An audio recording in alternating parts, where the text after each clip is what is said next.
Do you ever feel like your body isn't listening despite consistent training, watching your protein, doing what the evidence says to do, and yet body recomposition, building muscle, losing fat is somehow not happening?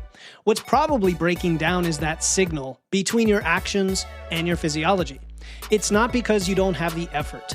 It is probably because your body is receiving the wrong message, which then leads to the wrong outcome and frustration.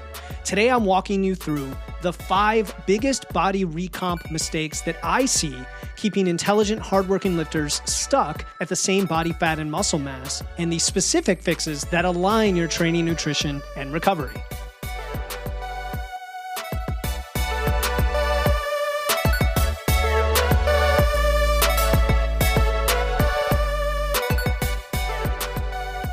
Welcome to Wits and Weights, the show that helps you build a strong, healthy physique using evidence, engineering, and efficiency.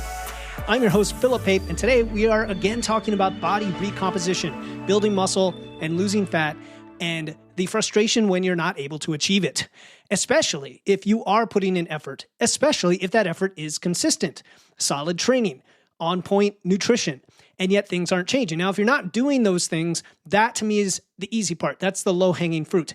Even consistency, which I talk about a lot as one of the most critical variables, is still not going to buy you the result if you're not consistent in the right things. And maybe you're doing one thing, like you're able to lose a little bit of fat, but you feel like you haven't gained any muscle definition, or you've gained a little muscle, but you can't seem to drop that fat. This is kind of the body composition problem that is really common as we get older, especially over 40.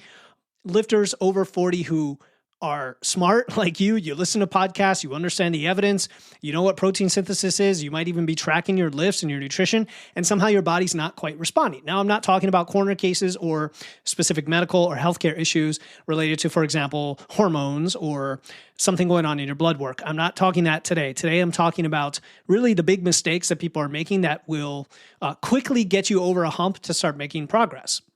And so it's not about working harder.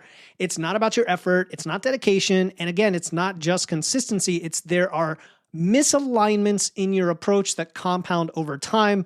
You feel like you're doing all this stuff. Your body just, let's say it adapts to maintain where it is instead of to transform. And that is really tough for a lot of us. So I'm going to break down 5 common body recomp mistakes that create this situation. These are not just beginner errors. These are mistakes that very informed, intelligent people make, and I'm going to give you the fixes that will make them work. So let's get into it. Mistake number 1 is you are eating like you are dieting instead of recomping. Now, this is there's some nuance here, okay? This is actually the number 1 mistake I see. People hear body recomposition and they think, okay, I need to train harder, that's the muscle side. I need to eat less and I need to diet to lose fat and kind of do them together. And they often drop into basically a fat loss phase, which is usually some sort of calorie deficit, often an aggressive deficit, thinking, okay, that's how I can do both at the same time. And there's a lot of people that talk about body recomp from the dieting perspective. But I think the problem is that even a moderately aggressive calorie deficit is going to highly suppress your muscle protein synthesis beyond the beginner stage. Again, we're not talking about the beginners. When you first start, your body's very responsive. You gain those few pounds of muscle and maybe you can lose some fat, right? And that's great. But we're talking about people who have hit a wall. And when any deficit at all, especially if it's reasonably high, I should say, is going to impair your recovery, which reduces your performance in the gym. And yes, you might start losing weight on the scale and dropping some body fat and at best holding on to muscle, but you're probably not building the muscle. And I talk all the time about the importance of a muscle first approach. And this really defeats the purpose of recomp. Now you might say, oh, what if I want to lean out first and then build muscle? You can definitely do that. You can definitely do that. Okay. And for somebody who's carrying extra weight, maybe they're not happy with the layer of fat they have in their body. I'm not against that approach, setting things up for about a month or 2, then going into a fat loss phase first, and then going to building. I'm not against that. What I'm against here is constantly trying to bias your approach toward that dieting side, thinking that, okay, the muscle is going to slowly build because I'm training hard, right? I'm training in the gym, like Philip says. But I really need to lose that fat. And you kind of get stuck in a rut between the 2 directions. If you were to do a very aggressive fat loss phase and just like focus and get it done, and then do a very, moderate to aggressive muscle building phase, I wouldn't be not judging. This wouldn't be an issue because it probably would work for you. Okay. But a lot of you are just not spending the time building muscle. You are always eating like you're dieting, even when you're not quite in a deficit, if that makes any sense. All right. We look at the research, right? When we talk about muscle gain, we know that we need a neutral or slightly positive energy balance. Even in successful recomp studies, the participants are always eating at or near maintenance with high protein intake, progressive resistance training. You're not in a deep deficit, right? This is kind of what I'm trying to get across.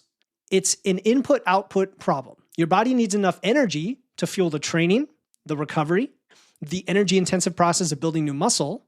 And if you don't do that, you're going to stall. So even if you're like, hey, but I want to lose fat as well, if you are in a deficit, you're pretty much only going to lose fat. You're not going to build much muscle. You might build a little tiny bit, but it's just going to be negligible. It's not going to be what you are going for. When people say, hey, I don't see definition in my muscles yet, and I've been doing this for a year or two, on that time scale, you're not going to see it unless you give it that time to build muscle. And so I think the sweet spot for a lot of people is your maintenance calories, or very close to it. I personally like aggressive maintenance, which is going a little bit above that, making sure there's that high protein signal, plenty of carbs to fuel energy and recovery, right? We know the protein piece is critical. Somewhere between 0.7 and 1 grams per pound is kind of optimal. But if you want to push that a little bit more and see how you respond, not against that for some people in terms of experimentation, right? And so if you don't have muscle to begin with, why are you just trying to preserve the muscle you have rather than trying to add new muscle? So the fix here, I think, is yes, you should be tracking your food in some capacity so you understand what your maintenance calories are, whether you use MacroFactor or whether you just do it, over time, keeping your weight fairly stable and eating at what it takes to do that. You've got to kind of know where that level is so you're not accidentally dieting or gaining too much weight. And then you want to keep the calories pretty much there. Consistency is a lot easier to get to when you're trying to maintain at that level or a little bit higher and really feel fueled. But you're also going to look at your biofeedback, your weight trend, your measurements, your performance in the gym. If you're not gaining strength, something has to be adjusted. And if you're eating like you're in a fat loss phase, thinking you're going to recomp, you're not recomping. You're going to be in an aggressive deficit, have low energy, both actual energy coming in and probably the biofeedback of energy. And that's just kind of an inefficient way to be, quote unquote, dieting. So again, if you're trying to recomp, if you're actually trying to recomp, try to get at least a maintenance, if not an aggressive maintenance. We covered all this in the 90-day body recomp workshop in Physique University. And you could always jump in if you're a member listening. You can go find that replay from, I think it was September, August? No, I think it was August. And if you're not in, you could always join and go grab that. And it has the whole process for doing this, including the aggressive maintenance. But I think that's the first and biggest mistake and probably the easiest one for a lot of you to fix. I get there's fear around gaining weight. That's a whole different situation. But if you're not in a meaningful surplus, you're not going to gain much weight at all. And if anything, you're going to just accidentally lose some fat along for the ride when you're not focusing on eating like you are dieting. All right, mistake number 2 is that when you exercise, when you train, when you move, you're always thinking about burning calories and you're not thinking about muscle. So notice the pattern here, okay? You're listening to Wits and Weights. Strength training is important. If you don't, I'm telling you right now, it is probably the number one thing you can do if you're not doing it. Everybody should be lifting weights, in my opinion, pretty much to the day you die. And you've got to lift. But the mindset has to go along for the ride. And that means a mindset of training to improve and progress and get stronger and build muscle, not going to the gym and exercising, not going to the gym just to burn calories. Even when you are doing cardio, believe it or not, you shouldn't be thinking in terms of burning calories so much as supporting your muscle building and your recovery and your fitness and your mobility and all the things except that. And I know it's hard to do because we're so fixated on the old paradigm of, eat less, move more, you exercise to lose weight, and you do it to burn calories. When in reality, that usually has the opposite effect. And so when you're doing the YouTube style workouts, circuit training, you're doing the round, as many reps as possible, no rest periods, all of that, thinking it's going to somehow help your fat loss or burning more calories, it usually backfires. It usually stalls out your muscle building, and it usually sends the wrong signal to your body that you are an endurance machine rather than a muscle, strength machine, and your calories actually come down, in terms of your expenditure, metabolism, right? And then it gets frustrating because you don't see the results you want. You don't see the muscle definition. And a lot of you out there I know are not training the right way. I work with new clients all the time who've been going to the gym. Maybe they have a trainer. A lot of these trainers are good, many of them not so good. And I'll give them a program. And unless I'm very careful about prescribing exactly what to do, I will see some mistakes like, and some of you know who you are, so I'm not going to call out names, where they'll see 5 exercises with 3 sets each, and they'll do all 5 exercises for 1 set, and they'll rotate around and do it two more times, kind of like a circuit. And I have to remind myself that this is where a lot of people come from. And I have to kind of reteach the idea that, no, you do 1 exercise, you go through all the sets, and you have sufficient rest period, because the goal here is to train really hard to get in the volume and also that muscular tension to grow. And then you go to the next one and the next one. Sure, there's place for supersets and all that. We're not going to get into this on this episode. But the point of training is to build that strength and build that muscle, not to burn calories, because that's not going to optimize muscle growth thinking that way. Muscle growth requires mechanical tension, progressive overload. You have to lift heavy enough weights through a full range of motion, enough rest between sets to recover and maintain performance. And when you're lifting heavy like that, when you have rest periods like that, you're going to find that training feels a little bit slower and more mindful. It almost feels less hard from a work capacity and a cardio or heart rate perspective, but it should feel more hard from a pure strength effort perspective. And many people find that that is a really fun, amazing change. I hear it all the time from clients like, whoa, I really like doing sets of 5 or 8 instead of 12 or 15. I really like that because it's hard in a different way. It's hard in a more satisfying, thrilling kind of way that I'm getting strong and I'm really pushing these heavy weights. And I have to be mindful and focus on my form and that tension and that neutrality of my back and the skill of the thing, which becomes its own sense of personal growth and satisfaction, while also serving the purpose of building your muscles and your strength, right? And your body's going to respond to the quality and type of stress that you apply, not to the quantity of energy that you burn during a workout. And by the way, interestingly, when you are doing really heavy lifts, oftentimes you burn just as many calories anyway. You don't really realize your heart rate gets jacked up. I don't want to say that lifting is cardio, although I want to do an episode that's kind of on that theme. But it accounts for much of that heart health and cardio and calorie burn, even though that is not the point. So going back to, you think of strength training or even bodybuilding, where you're going to have 2, 3, 4 minutes of rest between heavy compound lifts, that is because you're focused on the intensity. By intensity, I mean the weight on the bar and getting that mechanical tension with as many muscle fibers as possible. And that requires you to be as well rested and training hard as possible. So if you train for muscles instead of calories, if you structure your training, not your exercise, not your workouts, even though I use the word workouts a lot, you're training around that constant improvement, plenty of rest, plenty of performance, plenty of effort, right? Good form, you're going to be good. You're going to be good. If you need to increase your expenditure, that usually happens outside the gym. Walking more, getting more sleep, less stress, not eating like you're dieting all the time. Go back to mistake number 1. And honestly, when you train properly for muscle growth, your body composition is then going to improve faster anyway, because you're going to see much more of that muscle definition. Muscle itself is more metabolically expensive. Your expenditure might even go up just from that. Not a lot from that, but my point is the fact that you're training in that way is going to cascade to everything else. Okay, let's go to mistake number 3, and that is that you are ignoring recovery and sleep. I can't talk about this enough, but it's potentially, it could be the number 1 mistake for some of you, at least the most underrated of the 5. And that is because the training that you do in the gym is a tiny slice of your week.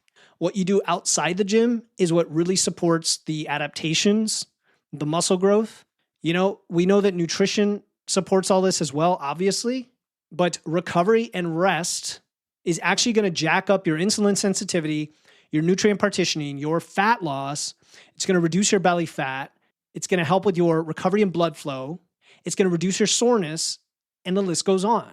We know that your hormones get wacky when you are restricted with your sleep, getting less than 6 hours every night. If you are a less than 6 hour sleeper, I want you to put this at the top of your list. How can you get more and better quality sleep? Or else You're hampering your testosterone, your cortisol, your reproductive hormones, your hunger hormones. You're going to impact muscle synthesis, blunt your how you restore glycogen. It sabotages every adaptation you're trying to create with your training, thus making it so much less efficient that I'm not going to say what's the point. I'm just going to say, why would you do that? Chronic stress does the same thing. When your cortisol is always jacked up, you're in this catabolic state. Your body wants to break down tissue to grab more energy that it's lacking because you're not getting enough rest in that parasympathetic state, right? So your recovery capacity then plummets. Your performance then suffers. It's kind of a vicious cycle. Recovery itself is a multiplier, and it goes both ways. You can't out-train a system that's under-recovered. I'm actually doing an episode Wednesday all about what is it called? It's all about the priorities in your hypertrophy or in your training. I forget the title that I'm giving it. This is a terrible sales pitch. But it's about what should you prioritize in what order when it comes to your strength training. And not even on that list, because it's overriding everything and almost makes the list less relevant, is your recovery. In other words, it's not on the list because it's part of everything. It's like the foundation of everything, right? Your parasympathetic nervous system, this is the rest and digest system, is what drives tissue repair and hormonal balance, homeostasis. It's the foundation of body composition or recomposition. But if you're in this high stress, jacked up fight or flight state, constantly training, constantly exercising, constantly stressed, you're never going to activate that system long enough to really help those adaptations. You're going to blunt lots of things. So if you are listening to this and you're like, oh my God, that could be the reason I'm not seeing my muscles start to pop and get defined, even if I lost a little body fat, for some reason my training seems to be going to waste a little bit. Maybe it's because you're under recovered. I mean, it doesn't take a lot of under recovery for this to be a big problem. The fix, of course, is to prioritize your sleep. That's the big one for everyone. 7 to 9 hours, non-negotiable, and doing all the things with your environment, with your pre-sleep ritual, with the things we talk about over and over again. And I hope you keep listening to this podcast and it'll kind of sink in over time how important this is. Because hearing it just once, you're like, okay, sleep, fine. I'm not going to do anything about that. What's the next secret, Philip? Okay, no, this is the big secret because it has everything to do with your training performance and your hunger hormones, your belly fat. Hey, look, if you got too much belly fat and you want to drop that belly fat, improve your sleep. All right. The second thing is, some of you are never taking rest days. You've got to take at least 1, if not 2, if not 3 full rest days per week. And I mean a real rest day, not this quote unquote active recovery day that is so popular where you're still doing a light workout or you're going for a run or doing some intense cardio. Okay. If you've got things dialed in, if things are optimized, having sprinting or some form of cardio on those days is cool, but a lot of you are just overdoing it and you're in the gym 7 days a week. And I would strip it all the way back to 3 full body days if you've never done that before and just see what it does for your recovery and your results. You might find, here's the thing, imagine this. You go to 3 days and you do that for, let's say 8 weeks. That's like 2 months. See what happens to your strength and your muscle. If it improves, what that tells you is that you can get a result on this like minimum set of time in the gym and maximum set of rest. And that's a great starting point to build from because then, okay, if you want to add another day in, you kind of know what you're comparing to. And if it gives you a little more, great, but it's not probably going to give you as much as just the fact that you have all that recovery. And then maybe you go to 5 days max, but that's it. That's it. Have those full rest days built into there. Your body needs that break to consolidate those adaptations. And then the third thing here in this thing about recovery is the use of auto-regulation. What is that? Auto-regulation sounds like one of those fancy engineering words. It's actually a commonly used training term where you adjust your training to your performance capability that day. Now, I have to be very clear. It's not just a willy-nilly how I feel. Like, oh, I'm kind of tired today or I don't feel too strong today, so I'm just going to go half-assed on my workout. It's more like if the weights are feeling really heavy and you're dragging and you've done the things, and maybe you haven't done the things. Maybe you had a bunch of alcohol last night. Maybe you didn't sleep in. Maybe you're hungover. Maybe you ate too much last night, whatever. Okay. You warm up as if you're going to train at your programmed level. And then if the objective signal is telling you that you don't quite have the capacity that day, auto-regulation is saying, okay, how do I regulate automatically to that situation, but still train hard? And what that might look like, it might look like a little reset in your lifts, in your weights. It might, but it might simply be you get a rep less, right? Or you drop the weights on sets 2 and 3 to get the reps. Like things like that, where you're still training really hard, keeping that intensity high, and there's just some little give in the load or volume or some variable, as opposed to taking it all off or completely dialing back and not really getting much out of your session. That makes sense? So like if you are in a fat loss phase, there are auto-regulated ways to train that allow you to train your hardest knowing that you have limited resources. If you fix mistake number one that I talked about today, like not always being in a dieting mode and you're actually eating enough and fueling yourself enough, you shouldn't have to auto-regulate in the same way you would in fat loss. However, some days you are just not going to have the energy. You're going to be stressed out of your mind. Maybe you didn't have enough sleep. So you've basically given yourself a downgrade because you didn't do the other things, right? You didn't do the recovery. And that's okay. It happens. I'm not saying you have to be perfect. I'm saying that happens. And then it's almost like you're temporarily in a fat loss phase. And the question is, what are you going to do about it? Now, some people may decide, you know what? Since I'm working out 3 days a week, I've got 4 rest days. I can shift out one day. You may need to do that. That may actually be the beneficial choice to make. But auto-regulation can be very, very helpful as a way to incorporate proper recovery or adjust to your recovery capacity, right? And since we're talking about recovery, I did want to take a quick break to talk about something that has been really awesome for my own recovery. I just talked about how critical sleep is for body recomposition. You know, all of that adaptation, the muscle growth, the fat loss happens during recovery. And we talked about quantity of sleep, but we also need to talk about the quality of your sleep. And I just want to talk right now about one thing that I started using, about 3 months ago. My kids love it because they're like, looks like mommy put on the Cozy Earth sheets. they're very special set of sheets compared to the other ones I have. They're made from viscose from bamboo, and it's kind of weird because they cool you down, right? They take the heat out, and it's winter now. And I thought, okay, does that mean they're going to be freezing cold? No, it's like that sense of relaxing, cool, but having the comforter on top of it still keeps you overall warm, if that makes any sense. And I think the difference between those and other sheets is extremely, I'll say palpable, right? They're very breathable. They're like silky, but not in that sweaty, like actual silk. They're actually like they glide and they're soft. And what I like them because I get really hot at night. And they help me stay cool through the night, which means deeper sleep, better recovery. And man, my HRV, my stats on my Oura Ring all seem to improve when we have those sheets on the bed. So I'm telling my wife I need to get a few more sets, right? And if you're looking at those things that can help you rest well and really make the most of the sleep, where you optimize the use of your protein, you reduce the hunger, help with your belly fat and all that, I would think about these types of things. So I'm a big fan of Cozy Earth sheets. If you go to witsandweights.com/Cozy Earth, you can use my code WITSandWeights at checkout and get 20% off. They have sheets. They also have a lot of other products you can check out, but the sheets are absolutely my favorite, all different colors.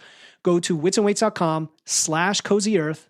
Use my code WITSandWeights for 20% off. By the way, when you go to that site, it's going to show you the code as well, in case you forget it. So just use the link in the show notes or go to witsandweights.com/Cozy Earth for those so comfortable, so cooling, bamboo-derived sheets from Cozy Earth. All right. Mistake number 4 is that you're not measuring the right things, the right metrics.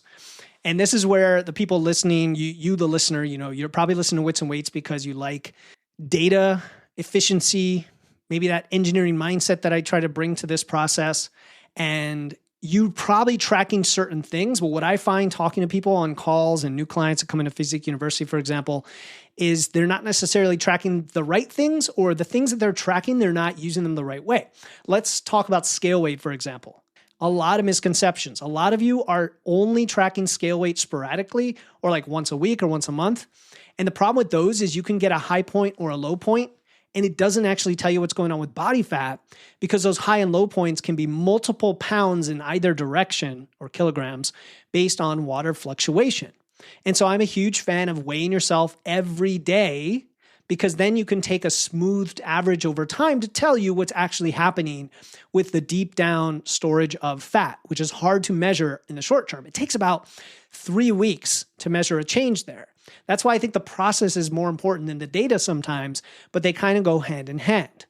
And body recomp in particular, where you're trying to lose muscle and gain fat, or you're trying to gain muscle and lose fat at the same time, your scale weight might stay the same. And that's not going to tell you much, is it? So, yeah, that's one thing, at least to know that you're not gaining or losing too much. But then you need the other stuff, your, circumference measurements. I mean, honestly, if you just had to pick one, I would go with your waist at the navel. At the navel, that alone, if that's dropping, you're losing fat. And so if your weight's the same, the waist is dropping, that's a great leading indicator of body composition change, especially if then you have indications of muscle growth, like your biceps are going up, your chest is going up, right? I usually use about 6 or 8 different data points when I work with clients. We have this thing called the biofeedback or Physique and Biofeedback Tracker in Physique University. It's basically a spreadsheet where if you put these measurements in, it'll measure your body fat, your lean mass, your fat-free mass index, and it'll also show you what's happening from one data point to the next to kind of understand, okay, over this body recomp phase, I've had roughly this muscle to fat ratio of change. And I think that's really important because it gives you a nice boost of motivation when you say, look, my scale weight hasn't changed.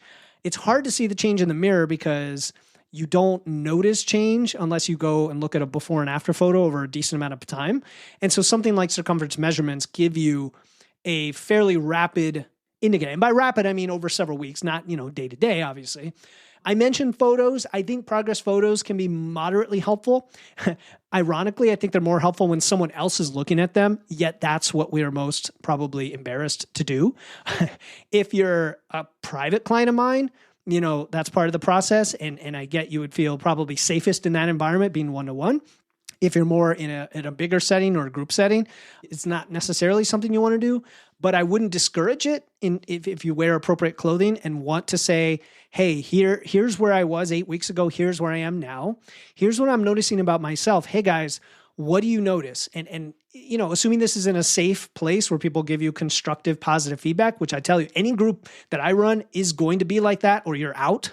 So if, anybody listening who's in Physique University, go ahead and post your photos in whatever channel makes sense and let us know, objectively what we're looking for. Are we looking to get a bigger back? Are you looking to get, more defined shoulders?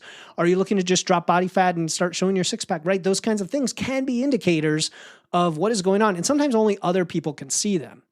The next thing is really your performance. And performance is usually your lifting progress. Are you adding weight, adding reps and weight? Because here's the other thing people say, look, I don't see it too much in the mirror. My waist hasn't changed that much, but my numbers have gone up and up and up and up. And a lot of times when that happens, you've got a little bit of a layer of fat that's been there the whole time. And now your muscles underneath have been building and getting bigger. And you still don't quite see the definition you want. That's the point at which, well, I know my fat-free mass index has gone up. I know I've built some more muscle. Well, maybe now if I do a fat loss phase, I can reveal some of that and I can be kind of put a bow on this whole process to reveal what I've got, right? So sometimes that's what it takes is a combination of these metrics, comprehensive tracking system with some key things that make a lot of sense. That's it. That's really what this mistake is that a lot of you are not measuring the right things. You're measuring scale weight sporadically. You're not tracking your lifts. You're focused too much on, say, the mirror and feeling, mirror or maybe comparing yourself to other people or whatever, things that are not objective that really tell you what's going on. All right. Mistake number 5 is you're expecting rapid results. Yep. I said it. This is the one that's about mindset more than anything. It's not about tactics, but it's extremely important because you're expecting a quick result.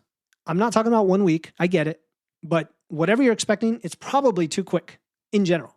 In fact, I'd like you when you're listening to this to ask yourself if what you're expecting is realistic. Because when you decide you want to recomp, you want to build muscle and lose fat, you're over 40, whatever, and you set up your training, you dial in the nutrition, you start executing the plan, and then 3 weeks goes by, 4 weeks goes by, and it feels like nothing has changed. And this definitely ties into some of the other mistakes we've already talked about, doesn't it? Because body recomposition, by definition, is inherently slow. I shouldn't say by definition. That's meaningless. But here's the thing. The bottleneck is the muscle it takes a long time to build muscle no matter what, even if you are intentionally in a surplus trying to build muscle. So if you now slow that down by staying closer to maintenance to try to get recomp out of it, you're slowing that process down even further. And because you're not in aggressive deficit, you're not necessarily losing fat. And even if you were, you don't have the muscle yet, right? It's kind of a catch-22. So by saying that, hey, I don't want to gain fat by going into a surplus, or hey, I don't really want to do an aggressive diet because I know muscle is important, you're then putting yourself into a new quandary, aren't you? Right? And I'm sorry because I encourage this for some of you because you don't want those extremes. So you're left with this thing in the middle. And by definition, you're not going to have as fast results in either direction, but you're going to have steady results that are sustainable in a process and a lifestyle that you might really, really enjoy and be able to stick to. And that's why you would do it. But if you think the process isn't working, and as a result, you cycle back to some extreme diet, extreme cut or bulk, let's say, and not done the right way because you're rushing into it, that creates a bigger problem. Let's look at numbers. I like numbers, okay?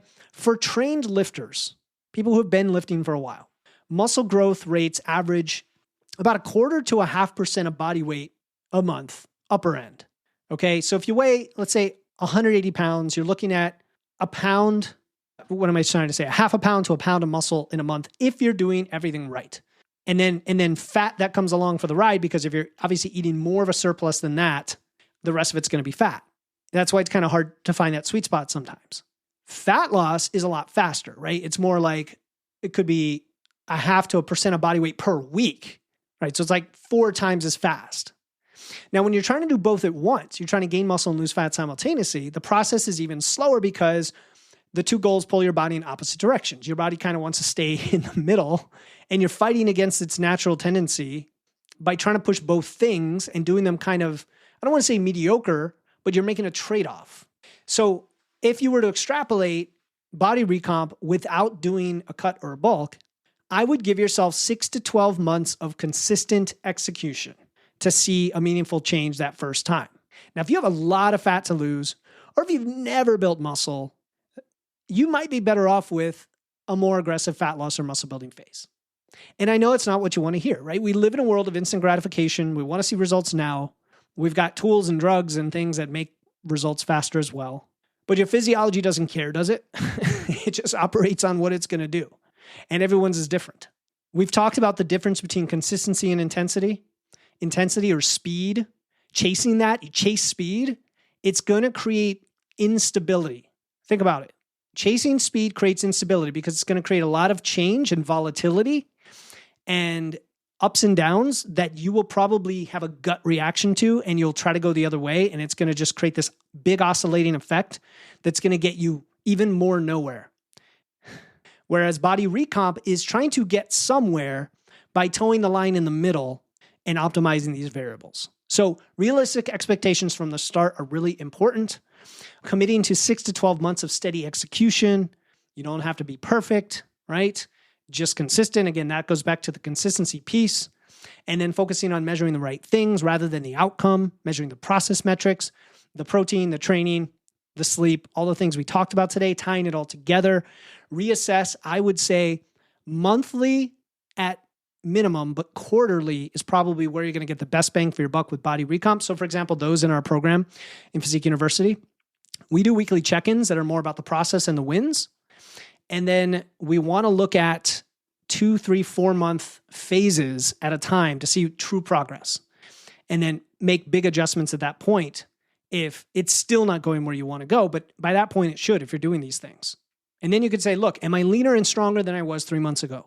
If you could answer that question even a little bit, then you've done something right. It may not be to the degree you wanted, and in many cases, it's beyond what you expected, right? There's often a surprise in this situation because you're actually focusing on the process in the short term, and then 3 months down, you actually look at the big picture. You step back and say, before and after, what happened? And you're kind of shocked. And then you'll see the progress. But if you're always zooming in, if you're looking at the day-to-day fluctuations, not the process, right? But if you're looking at the actual day-to-day outcomes, you're going to drive yourself crazy. You're going to quit before the process has time to work. This process is applied physiology. If it had a degree name in a college, it'd be called a bachelor's in applied physiology. Okay. And it works, but it works slowly. You have to be patient. You have to trust the process and give your body time. I'm sorry, that is not going to sell programs. I know it's not, but it's the truth. All right, so we covered the 5, I don't know if they're the 5 biggest, but they're 5 of the biggest body recomp mistakes I see when you feed your body enough to grow, when you train for muscle, when you prioritize recovery, when you track the right things, and when you give it time, the system always works. And the neat thing about this is they are not isolated mistakes or variables or fixes. They're interconnected, because let's say if you don't eat enough, your recovery is also going to suffer, which means your performance is also going to drop, which means you can't build muscle. And then if you're not really tracking these things, you're not even going to see that that's happening, right? So it's all tied together. And that's how we can identify your weak points. That's how we can fix them and stop making this feel like a mystery and start making it feel inevitable. Like, hey, I have confidence. I know this works. It's inevitable. Now, last thing I want to mention, if you want help implementing anything we talk about on this show, we do a lot of really cool things inside Physique University. And the next cool thing we're doing just in a few weeks, starting November 18th, is a 6-week strong finish challenge. And rather than all the other challenges out there that are designed to try to lose fat or dial in all your habits during the holidays, which as we know is pretty close to impossible for many of us, this is designed to teach you how to maintain what you have with 3 options. The optimal option, the one that, you can go for it and maybe you'll get there. The minimum option, which is, hey, here's the minimum thing that is still going to give you most of the results. Or option 3 is the bailout option. Now, I know you don't hear a lot of coaches talk about this, but, I was brainstorming with my assistant coach, Carol, and others, some clients, and we're like, look, what if you can't even do the minimum? What if just, hits the fan? It's the holidays. Everything's a mess. My schedule's all over the place. My kids got all these activities, and I literally just can't even do the minimum. What do I do? That's where the bailout strategy comes in. That is what is the, not even minimum, what do you call it? It's the backup to the backup plan that still gets you a win. And I think psychologically it can be very powerful, and that's what we're going to be teaching in this challenge. I know it's very different. It's called the 6-week Strong Finish Challenge. Starts November 18th, which means it takes you through the end of the year. What's cool about the challenge is everybody's going to be able to get tons of wins and really feel proud about themselves going into the end of the year that you maintained instead of backsliding like everyone else is doing. And then you're in a really good position mentally and physically. You don't feel depleted going into the new year. And I'm all about New Year's resolutions if you want to do them. I'm sure we're going to have some sort of challenge or group cohort or something in the new year to help people who really want to get off on the right foot. But let's finish the year strong. So anyway, if you join Physique University right now, you can get a head start because you'll get a custom nutrition plan. If you use my code in the show notes, it's a free plan. And you'll get access to the course library. You can kind of get things rolling with our onboarding and get your nutrition plan set up and start figuring out the habits you need to dial in with our help. And then in a few weeks, the challenge begins and you'll kind of be in a good state to just execute on that and be fairly low stress through the holidays rather than trying to run one of those all-out fat loss challenges at just the wrong time of year. So if you want to get in on that, go to witsandweights.com/physique or use the link in the show notes. Use the code FREEPLAN, get the free custom nutrition plan that I will build for you personally. Get ready for the Strong Finish Challenge. I'll see you there, witsandweights.com/physique. Until next time, keep using your wits, lifting those weights, and remember that body recomp isn't about doing more. It's about aligning the right inputs so your body can adapt. I'll talk to you next time here on the Wits and Weights podcast.